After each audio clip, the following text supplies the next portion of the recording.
Hi everyone. అందరూ video పెట్టి తీసేసారు ఏంటి అని అడుగుతున్నారు. అది ఏం లేదండి, వీడియో డబుల్ వాయిస్ రావటం వల్ల తీసేశాను. మళ్ళీ రీపోస్ట్ చేస్తున్నాను. ఇలా ఎంతమంది చేస్తారు? నెయ్యి నేను పొయ్యి మీద డైరెక్ట్‌గా పెట్టి వేడి చేయనండి. ఇలా వేడి వేడి అన్నంలో పెడితే అది చక్కగా మనం తినే టయానికి కరిగిపోతుంది. చాలామంది ఒక్కొక్కసారి చాలా వంటలు చేయాల్సొచ్చినప్పుడు చాలా గిన్నెలు తీసి వాడుతూ ఉంటారు కదా! తోముకోవటానికి కూడా చాలా ఇబ్బంది పడుతూ ఉంటారు. అలా కాకుండా ఎక్కువ వంటలు చేయాల్సినప్పుడు ఒకే గిన్నెలో ఎక్కువ వంటలు చేసుకోవటం ఎలా అనేది వీడియోలో చూసేయండి. ఇక్కడ నేను బిర్యానీ మసాలా కోసం స్పైసెస్ అన్నీ ఫ్రై చేస్తున్నాను. ముందు మనం ఏం చేసుకోవాలి, ఎలా చేయాలి అనేది ఒక ప్లానెడ్‌గా ఉంటే ఎన్ని వంటలైనా సరే ఒకే బాండీలో ఈజీగా చేసేసుకోవచ్చు. నేను అందుకోసం హడావుడి పడకుండా ముందుగా నేను డ్రై రోస్ట్ చేయవలసినయన్నీ ముందుగా డ్రై రోస్ట్ చేస్తున్నాను.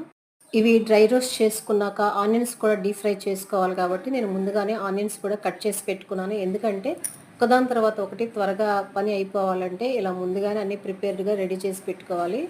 ఇవి ఫ్రై అయిపోయినాయి. ఇవి ఫ్రై అయిన తర్వాత ఇదే బాండీలో నేను ధనియాలు కూడా ఫ్రై చేశాను. ఇక డ్రై రోస్ట్ చేయాల్సినవి ఏమీ లేవు. ఇక ఆనియన్స్ ఫ్రై చేసుకోవడానికి ఇందులో నేను ఆయిల్ వేసుకుంటున్నాను. ఆనియన్స్ ఫ్రై చేసిన తర్వాత ఇందులోనే నేను పులిహోరకు కూడా పోపు పెట్టాను ఇదే బాండీలో. ఇదే బాండీలో నేను తర్వాత పచ్చిమిరపకాయల పచ్చడి కూడా చేయాలి కాబట్టి మిరగాయలు తొడియాలు తీసుకోవటం, టమాటాలు కడుక్కోవటం అలాంటి పనులన్నీ చేసుకున్నాను. ఇది చాలామందికి తెలిసిన విషయమే. ఎవరికీ తెలియదని కాదు. నాకు తెలిసిన విషయాన్ని మీతో షేర్ చేసుకుంటున్నాను. ఎంతమంది ఇలా ఫాలో అవుతారనేది నాకు కామెంట్ చేయండి. ఈ ఉల్లిపాయలు ఫ్రై అయిన తర్వాత పులిహోరకి తాలింపు పెట్టాలి. అలాగే పచ్చిమిరపకాయల పచ్చడి కూడా చేయాలి ఇదే బాండీలో. ఆడవాళ్ళు ఎక్కువ గిన్నెలు తీసి తోముకోవటం, వాటిని తోమలేక అలసిపోవటం ఇట్లాంటివన్నీ జరుగుతూ ఉంటాయి. వంటగదిలో షింక్ నిండా అంట్లుండే మనసు ప్రశాంతంగా ఉండదు. ఎప్పుడు తోముదాం, ఎప్పుడు కడిగేద్దాం, ఇన్ని అంట్లు ఎందుకైనాయా అని చెప్పేసి చికాకు పడతా ఉంటాం. అలా చికాకు లేకుండా కొంచెం ఆర్గనైజ్డ్‌గా చేసుకుంటే పని ఈజీ అవుతుంది.